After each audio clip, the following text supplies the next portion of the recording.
Hola, hola, buenos días por acá. Estamos hoy día en un nuevo capítulo de nuestro podcast Vivir lo que es. Y tengo que transparentar que hoy día estoy muy nerviosa porque de nuevo no estamos solita con mi compañera Geraldine, que todo esto, ¿cómo estás? ¿Cómo te encuentras? ¿Estás igual de nerviosa que yo o no? No sé si igual o más. Conversábamos desde antes que estábamos como nuestro momento medio fangirl Sí. porque estamos con alguien que admiramos mucho y que estamos muy agradecidas también de que se dé un tiempito para conversar con nosotras hoy día. Sí, por supuesto. Así que nuestra invitada, queremos darle el pase para que se presente y la conozcan, si es que no la conocen, porque igual es una eminencia en este campo de la alimentación. Le damos el pase entonces a Miriam, Miriam Sánchez, muy bienvenida. Muchas gracias por venir. Hola, hola, ¿qué tal? ¿Cómo estáis, Fernanda, Geraldine?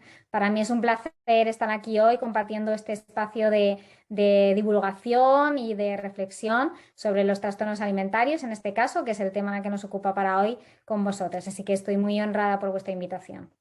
Súper, súper, súper.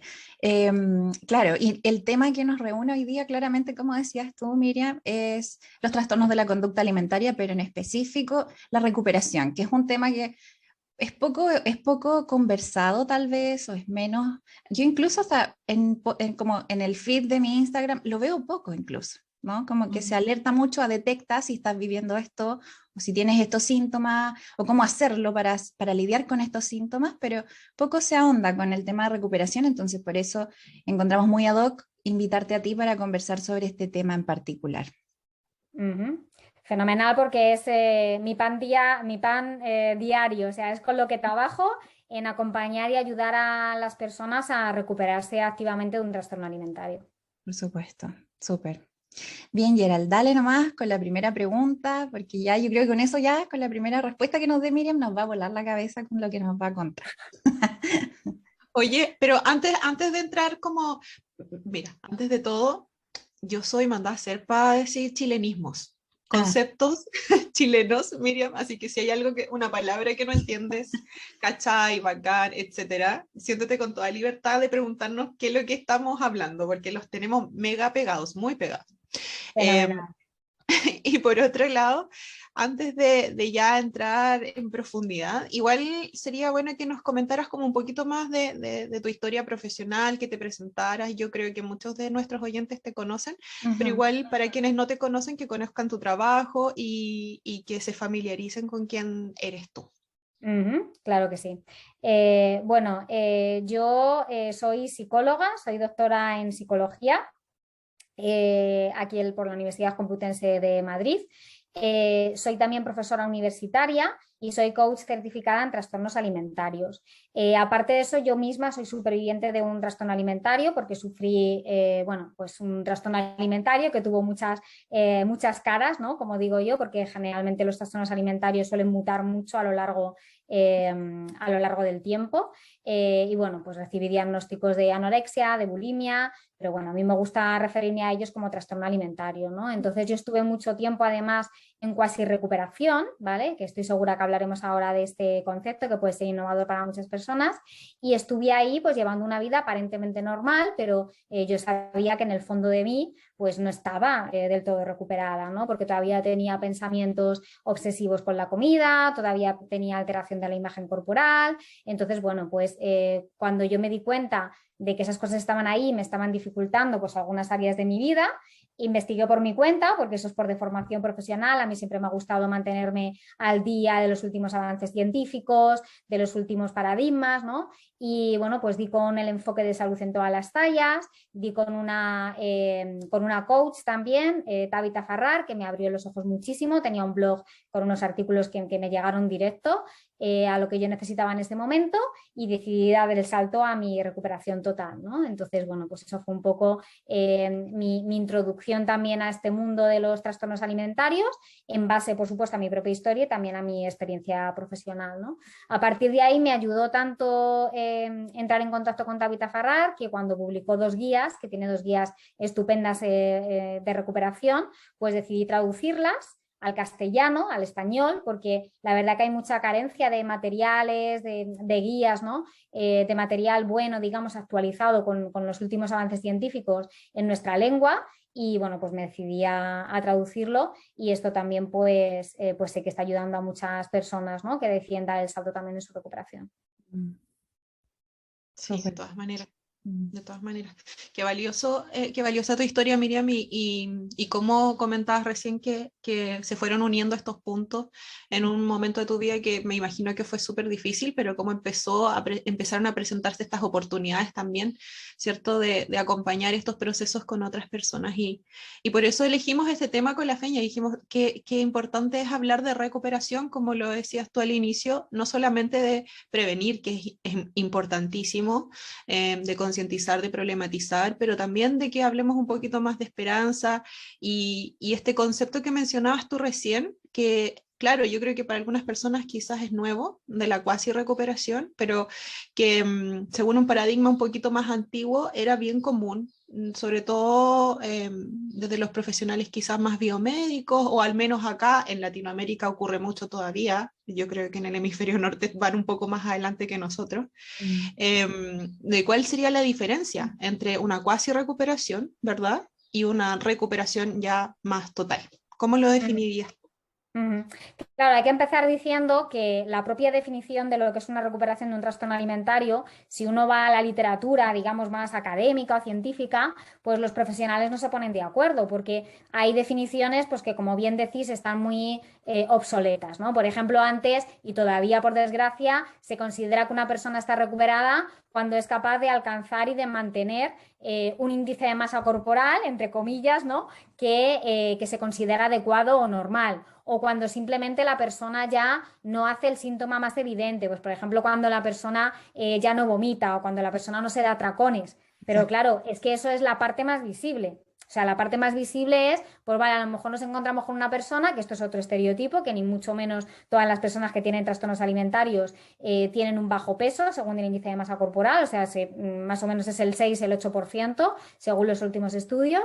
Entonces, claro, existe esta falsa idea de que todo el mundo que tiene un trastorno alimentario pues está muy desnutrida o está excesivamente delgada, y no es así. Hay personas que sí, que lo están y tienen que recuperar peso, y hay otras personas pues que a lo mejor, partiendo de un normopeso, todavía no están dentro de su rango de peso natural, ¿no? Entonces, sin poner en tela de juicio que esto puede ser un marcador de rehabilitación nutricional, esto es la consecuencia, es decir, la recuperación del peso natural de la persona, independientemente del índice de masa corporal, es una consecuencia de que la persona pues esté rehabilitando nutricionalmente, esté alimentándose suficientemente para su cuerpo, incorporando todo tipo de alimentos, etc., etc. Pero claro, reducir la recuperación del trastorno alimentario solo a tener X peso, que es lo que se ha hecho durante mucho tiempo y lo que se sigue haciendo pues para dar altas, por ejemplo, en hospitales, en clínicas, en centros de día, es muy controvertido, y hay un debate muy abierto hoy en día dentro de las distintas disciplinas, que como esto es multidisciplinar, ¿no? Pues dentro del mundo de los trastornos alimentarios, ¿no? Entonces, claro, una cuasi recuperación, ¿qué es? Pues una cuasi recuperación es entre estar totalmente sumida en la enfermedad, una persona con mucha sintomatología del trastorno alimentario, que muchas veces, además, lo que nos encontramos en un trastorno alimentario es que la persona tiene poca conciencia de que tiene un trastorno alimentario, ¿no? Es esta parte de la anosognosia, que esta palabra tan rara, lo que quiere decir es que la persona no identifica, no es consciente de su estado de gravedad, ni siquiera lo percibe como que es una enfermedad o como que es un trastorno.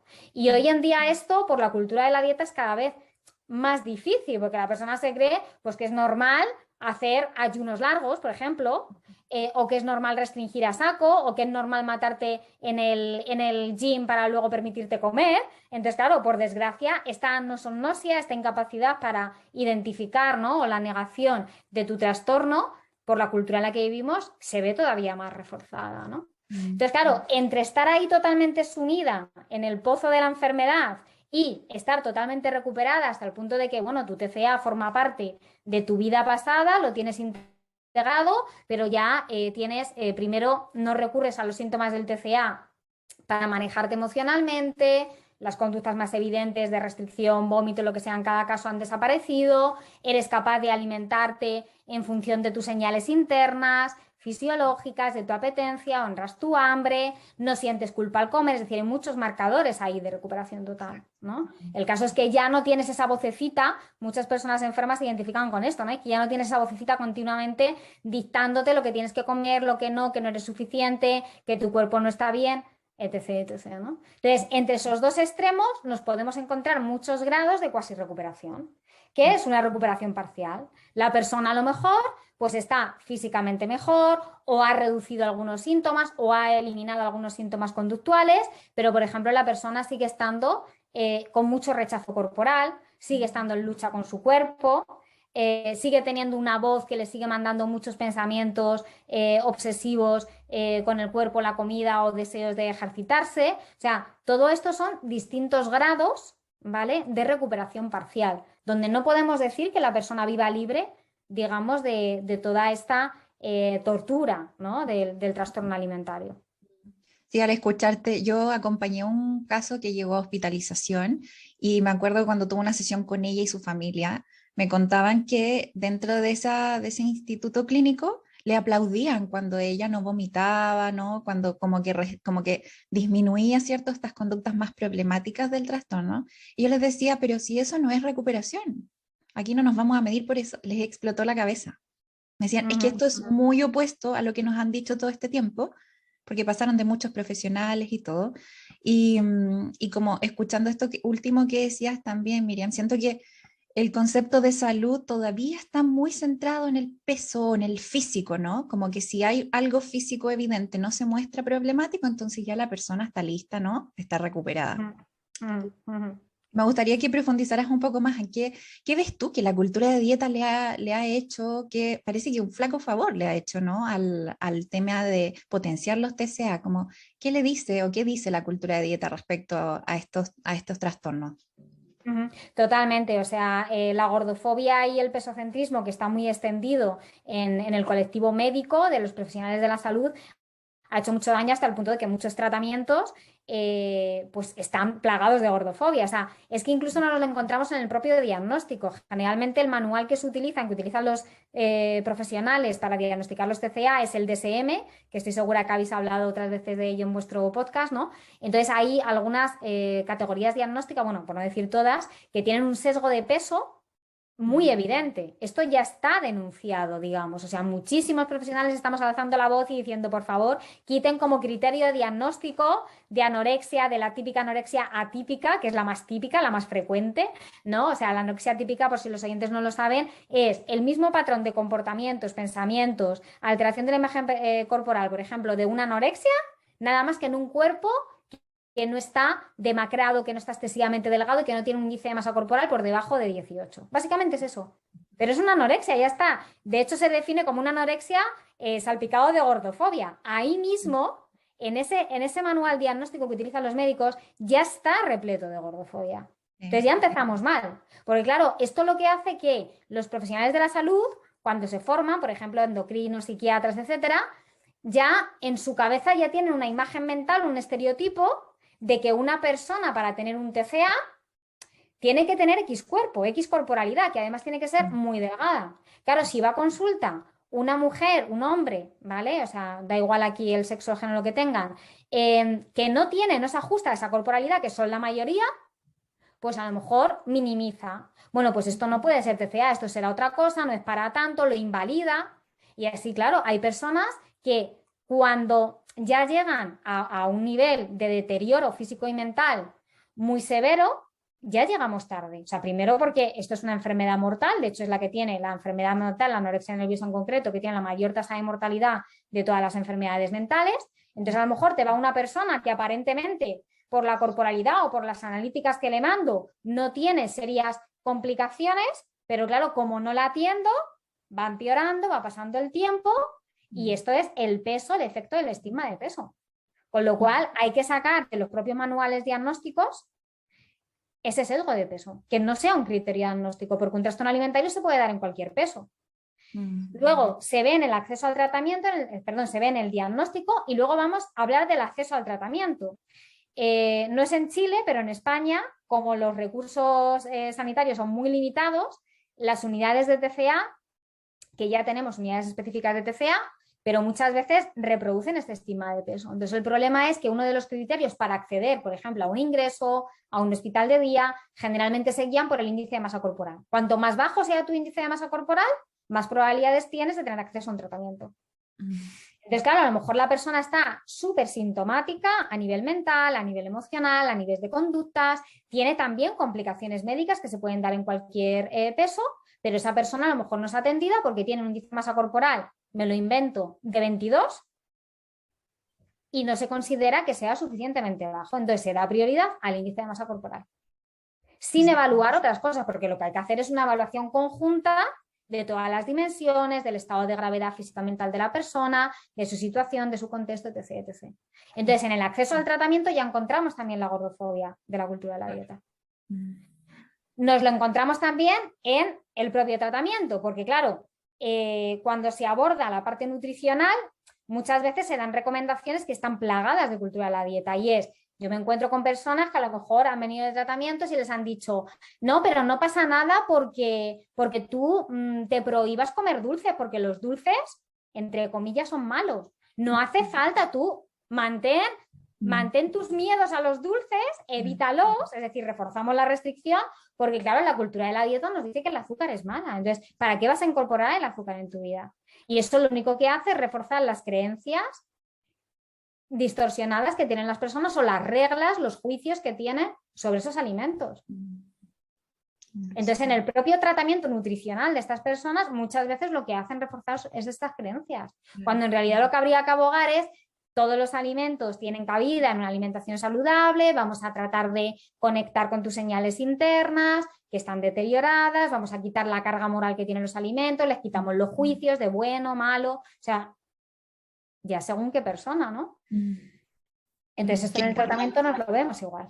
Sí, qué importante darnos cuenta de cómo, de a qué nivel tan profundo puede llegar estas creencias que hemos heredado de la cultura de dieta, cómo se pueden entrometer en nuestro sistema de salud, algo que nosotros pensamos que en el fondo es como la vía para estar mejor, pero que igual está teñido de estas creencias que se meten en el inconsciente de los profesionales, del ejercicio profesional. Es súper, y me imagino también que es súper violento para las personas el sentir que, oye, no tengo el mismo nivel de validación simplemente porque acá hay un sesgo de peso entre medio. Claro. Yo me imagino que es como debe generar, bueno, lo he visto también en mis pacientes, genera mucha desesperanza, siento yo, esto de sentir que, claro, quizás mi cuerpo no necesariamente hace visible esta enfermedad, por lo tanto no sé si merezco iniciar este tratamiento, no sé si merezco problematizar esto. Entonces, igual siento que ese es todo un mundo, el cómo yo vivencio una recuperación en distintos cuerpos, ¿cierto? ¿Cómo dirías tú que se vive la recuperación, este proceso? Total, sí, este es un tema muy importante del que hablar porque las personas que además tienen corporalidades pues normativas, que no parten de un bajo peso según el índice de masa corporal, siempre con comillas, ¿vale? O que tienen incluso corporalidades grandes, porque insistimos, el trastorno alimentario se puede dar en cualquier talla, ¿no?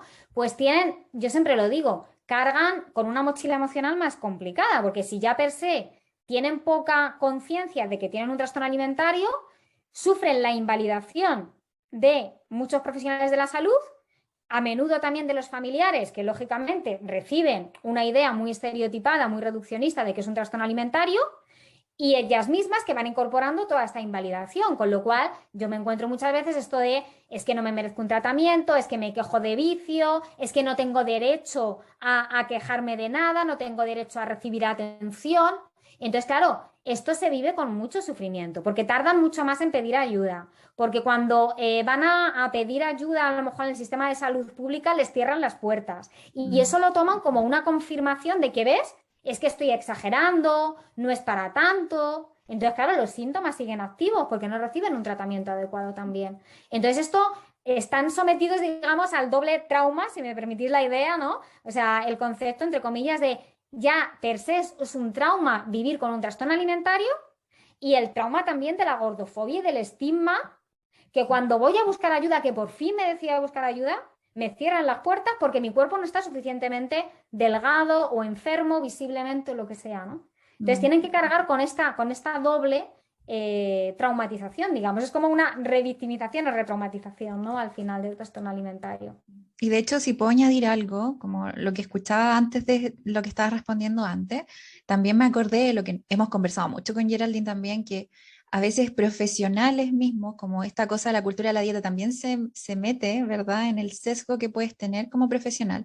También se pone esto muy en jaque la voluntariedad de la persona en su recuperación.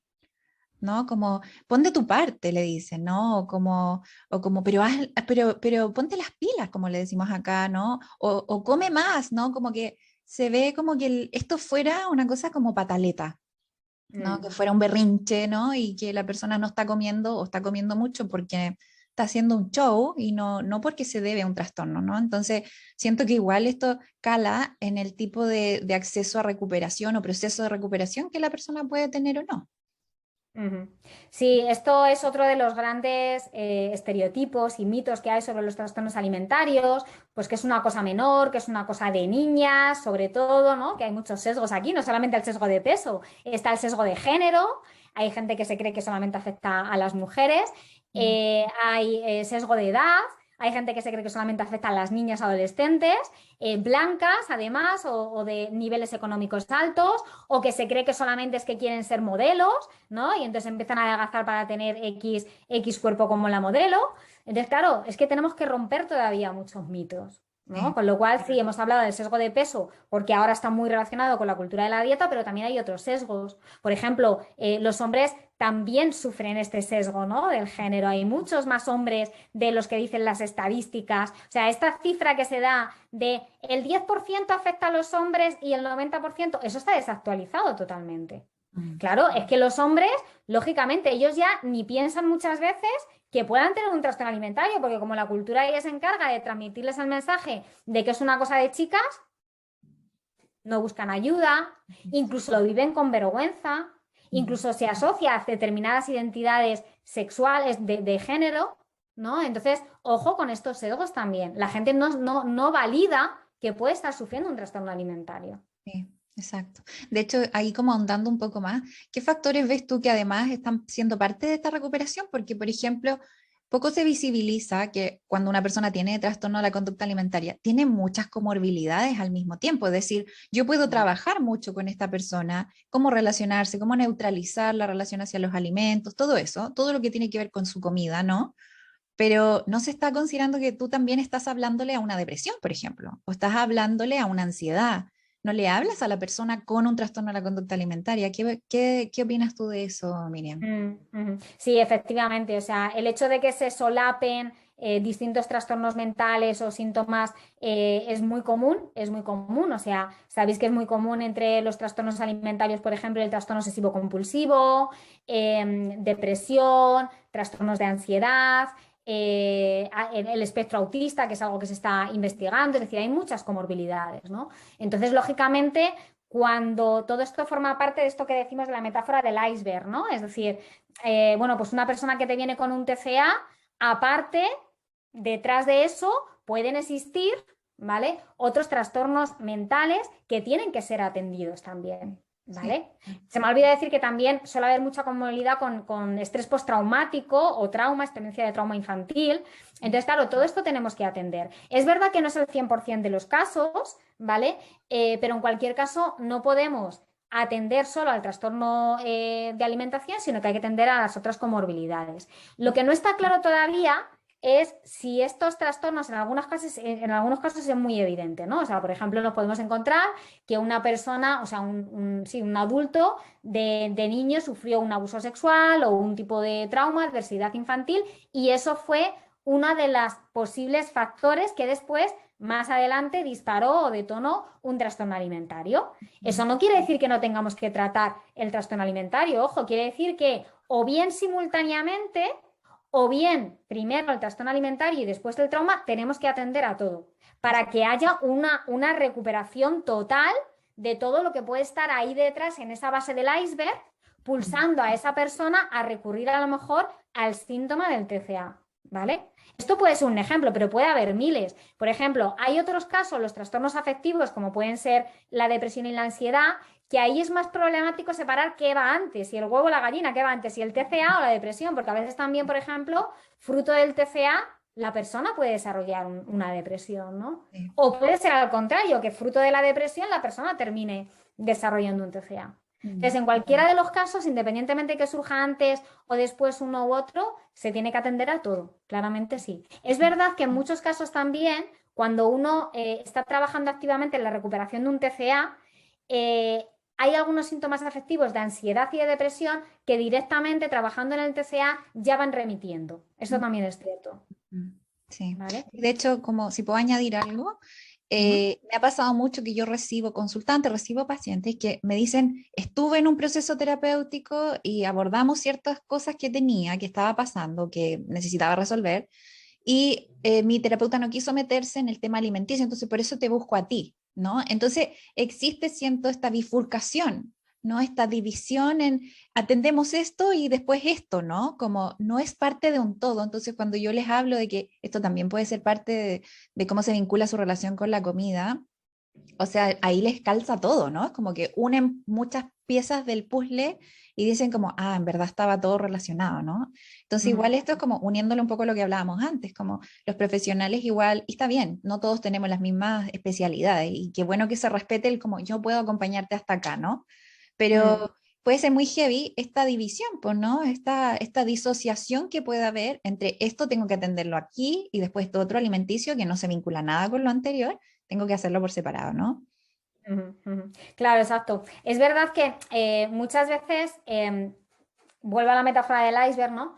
Aunque sé que hay muchos profesionales que dicen, bueno, pero las conductas del TCA o los patrones alterados del TCA, tal, eso es como la cara visible del iceberg. Sí. Ya, pero aunque sea la cara visible en algunos casos, gracias a que esa persona va reprogramando esas conductas del TCA, va teniendo un estado nutricional mucho más estable, comiendo adecuadamente para lo que necesita su cuerpo, recuperando su peso si es que lo necesita, etc., etc., gracias a eso va a tener mucha más energía mental y va a tener más recursos para poderse centrar en la psicoterapia, por ejemplo, de otro tipo de trastornos, si es que están ahí en la base del iceberg. ¿Vale? Entonces, en muchos casos, claro, por ejemplo, si nos encontramos con una persona que viene con un trastorno alimentario restrictivo severo, que está con una malnutrición, me da igual el peso que tenga, pero está malnutrido, está todo el día pensando en comida, tiene mucha hambre mental. Es que la psicoterapia ahí, hasta que no llegas a unos mínimos y la persona tiene energía suficiente siquiera para no estar pensando todo el día en comida, pues es que no va a tener el mismo efecto, ¿no? Con lo cual a veces tenemos que empezar, aunque sea en las conductas más visibles del TCA, y en adecuar el cuerpo, o sea, que haya un estado de equilibrio energético, que haya una homeostasis, para que la persona después pueda trabajar en la base del iceberg si es que lo que hay es una experiencia traumática o lo que sea. Sí. Exacto, qué importante eso. Qué importante, porque yo siempre le digo a mis pacientes, no olvides que tu mente habita en tu cuerpo.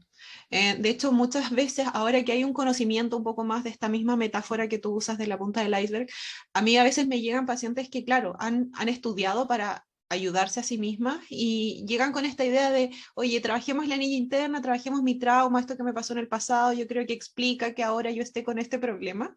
Pero claro, como tú decías, a nivel fisiológico, de repente hay desbalances importantísimos que entorpecen este proceso y que, claro, podríamos hacer un trabajo terapéutico precioso en términos de sanar muchas otras cosas, pero los elementos, los recursos para acceder a eso en este momento no están. Y nuestra mente, a mi parecer, es súper sabia en hacernos ver lo que necesitamos regular primero de manera urgente para poder también, no sé si a ustedes les pasa, pero yo lo veo también como una reconstrucción identitaria.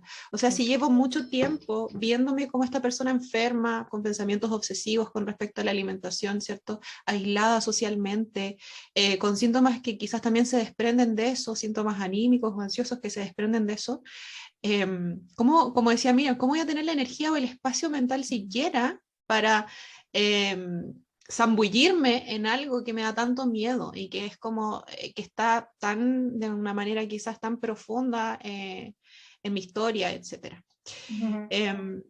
Y todos estos elementos, no sé, Miriam, si a ti te pasa que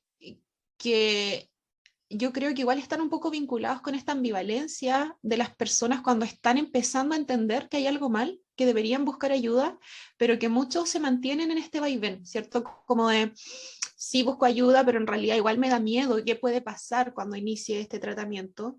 Me da miedo las cosas que voy a tener que hacer, que es algo que yo siempre le digo a mis pacientes, como la segunda sesión le digo, oye, acá vamos a tener que hacer cosas que te dan mucho miedo, yo te voy a acompañar, pero necesitamos ser conscientes de que van a haber algunas conductas que tenemos que como decimos en Chile, entrar a picar, y que es súper entendible esa resistencia. ¿Con qué se relaciona, crees tú, esta resistencia o esta ambivalencia, a pesar de que la persona sabe que está enferma en muchos casos? Sí, cuando ya hemos superado esta primera fase de la que hablábamos antes, un poco de la negación, de la anosognosia, que la persona ya empieza a identificar que efectivamente algo pasa, algo está mal, tiene que buscar ayuda, ¿no? Incluso la busca. Eh, Claro, esta ambivalencia viene del miedo. Nosotros en recuperación hablamos de las dos partes, ¿no? De las dos voces. Este trabajo viene muy bien en la recuperación de la voz enferma y la voz sana, la voz del TCA y mi voz sana, porque están las dos partes dentro de esa persona, ¿no? Lo que pasa que la voz enferma pues ha llegado a un punto que básicamente dirige todas tus acciones, todas tus decisiones, no solamente alimentarias, también de socialización, de movimiento, de trabajo, se puede meter en todo, te puede condicionar en muchas áreas, ¿no? Y entonces, a fuerza de hacer caso a esa voz enferma, tu voz sana se está muy débil, pero está ahí. Y vamos a trabajar con esa voz sana para empoderarla, ¿no? Entonces, a mí me gusta identificar esta ambivalencia como que es esa lucha interna, porque realmente la recuperación pasa por reconocer que tú tienes esa lucha interna, esas dos partes dentro de ti, y que vayas poquito a poco en tu día a día con esas acciones, con esos cambios que refieres, empoderando a tu parte sana para que ya la parte enferma no tenga nada que hacer, para que las funciones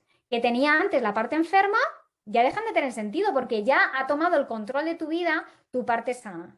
Y eso ya enlaza con ese trabajo identitario que hay en la base de volver a conectar con tu esencia, o sea, de volver a ser tú misma, ese yo profundo, ¿no? Eso es un trabajo ya que es ya más avanzado, ¿no? En el proceso de recuperación. Pero esta ambivalencia está ahí, porque lógicamente la parte enferma genera muchos miedos y uno de los mayores miedos que hay en un trastorno alimentario es el miedo a subir de peso. Sí. Sí. Sí, yo escucho como que hay que empezar a potenciar a veces el mayor trabajo nuestro, ¿no? En el acompañar, vuelve a confiar en ti, ¿no? Porque te has transformado en escuchar una voz muy enemiga que te ha hecho mucho daño y obviamente no podemos confiar al 100% de alguien que nos quiere dañar, ¿no? Pero claro, como rescatar esa parte sana súper potente. Miriam, por favor, nos encantaría que nos dieras una gotita de esperanza, no solo a quienes nos escuchan que pueden estar pasando por algo como esto, como un proceso de recuperación, como querer iniciarlo o lo está cursando, como nos gustaría que le hablaras a esas personas, como qué les dirías, qué recomendarías o qué palabras de aliento a lo mejor les podrías allí a lo mejor mencionar. Pues en primer lugar, aunque parezca un tópico y una generalidad, les diría que la recuperación existe, que es posible recuperarse independientemente de la edad que tengan, de los años que tengan, de las conductas que hagan. O sea, la recuperación es posible gracias, entre otras cosas, a la neuroplasticidad del cerebro. El cerebro se puede reprogramar. Sabemos que el cerebro puede aprender a lo largo de nuestra vida. Tardarás más, tardarás menos, necesitarás más ayuda externa, menos, pero recuperarte, puedes recuperarte. ¿Vale? Esto es lo primero. O sea, llevar ese rayo de esperanza a toda persona que se esté planteando, bueno, pero la recuperación no existe, voy a tener que vivir así toda mi vida, que por otra parte es un discurso que también se refuerza mucho desde los profesionales médicos. La recuperación es una realidad. Eso sí, tienes que transitar tu proceso. Y aquí es donde entra todo lo que hemos hablado de la recuperación activa. Es una realidad, pero es un camino que tienes que hacer a tu ritmo, pero tienes que cambiar muchas cosas. Va a haber momentos en los que quieras tirar la toalla, momentos duros, momentos difíciles, pero agárrate a todas las cosas buenas que están por venir. A todas las cosas buenas que al principio a lo mejor no las ves, pero fíjate también de las personas que hemos salido de ahí. Busca cuentas pro recuperación de personas recuperadas, que muchas de ellas ahora nos dedicamos a acompañar profesionalmente a otras. O sea, lee historias de esperanza que te van a motivar a decir, yo puedo hacerlo también. Busca ayuda profesional también muy importante. Hemos hablado mucho de que muchos tratamientos y profesionales trabajan desde paradigmas pesocentristas. Bueno, cada vez hay más profesionales como nosotras que trabajamos desde enfoques pesoneutralistas, de salud en todas las tallas, de liberación corporal. Bueno, pues todo esto existe. Busca un buen tratamiento si te lo puedes permitir, y si no, hay un montón de recursos, empezando por libros como las guías que yo traduje, vuestro podcast, que también os puede ayudar a hacer vuestro proceso, ¿no? Entonces, se puede, busca ayuda, no estás sola, no estás solo, y sobre todo rodéate de gente que también te puede acompañar en este proceso, porque se camina mejor cuando el camino se hace con más gente a tu alrededor. Por supuesto. Bien, excelente, qué bien. Hasta yo quedé esperanzada. Nosotras somos muy optimistas. Yo le digo a mis pacientes, oye, yo soy súper optimista, yo sé, espero no irritarte tanto con mi optimismo, pero es que de verdad que cuando uno trabaja en esto y vemos la recuperación y vemos las cosas que se pueden lograr, como que realmente te dan ganas de acompañar a esta persona que está con la visión súper nublada al inicio, Sí. pero entendemos que esa visión se aclara. Y escuchando lo que tú mencionabas, Miriam, a mí me pasa que también me dan ganas como de facilitar un poco un mensaje a quienes están escuchando. A mí me pasa mucho que los pacientes dudan de si es que tienen o no una voz sana. Me dicen, no, es que yo llevo años escuchando la voz crítica o la voz del yo enfermo. Yo no creo que sea capaz de ser autocompasiva, por ejemplo. Yo no creo que sea capaz de acompañarme, de transitar este proceso. Y yo siempre les digo, la voz sana está. Está, si tú puedes proyectarla hacia otros, si tú puedes ser amable, paciente con otros, tú sí eres capaz de interiorizar eso. Tenemos que redirigir el foco, pero es posible y es un proceso que cuando se empiezan a dar cuenta de que ocurre es precioso. Nosotras que lo observamos en ese acompañamiento nos damos cuenta de que las personas efectivamente pueden reconectar con eso. No sé, Feña, si tú también quizás quieres aprovechar el impulso y dar ahí un mensajito. Sí, sí, sobre todo el que mucho de tu relación con la comida es más allá que eso, ¿no? No es solo esa obsesión y por lo mismo siento que el hambre o todo lo que tiene que ver con la vinculación con los alimentos siempre es una señal de cómo atenderte mejor, no es cómo poner el foco en qué estás haciendo mal y quiero perfeccionarlo, ¿no? O quiero arreglarlo. Yo siempre les digo, siempre es una señal de qué necesitas hacer para ti y por ti, ¿no? Y que eso va a implicar tomar decisiones que a lo mejor incluso a veces puede remar contra la corriente de lo que profesionales te puedan decir o personas cercanas, ¿no? Pero eso, como conectándolo con lo que decían ustedes, siempre dentro tenemos algo muy genuino que quiere protegernos, pero a veces esa voz está muy disminuida, está muy calladita, muy en volumen muy bajo, pero tenemos siempre el poder de acceder a eso, y eso es la gran ventaja que tenemos para poder lograr una recuperación. Eso sería lo que yo quería añadir. Sí. Muchas gracias, Miriam, por tu sabiduría, por tu generosidad en cuanto a tiempo, por estarnos acompañando desde otro continente, lo maravilloso de este mundo telemático que ahora podemos lograr. Así es que te vaya excelente en todo. Te encuentran en Instagram como Miriam TCA Coach. Soy creo. Miriam Sánchez @TCA Coach. No, miriamsánchez.tca Coach. Ya, perfecto. Para que la vayan a seguir y van a encontrar contenido, pero de muy buena calidad ahí en Instagram. Sí. Así es que eso, chicas, que estén súper bien. Un abrazo a la distancia. Estuvo maravilloso el capítulo. Sí, Cuídense. gracias, Miriam. Chao, chao. Un abrazo muy fuerte a las dos y reitero mis gracias a ambas por la invitación. A ti. A ti. Chao, chao.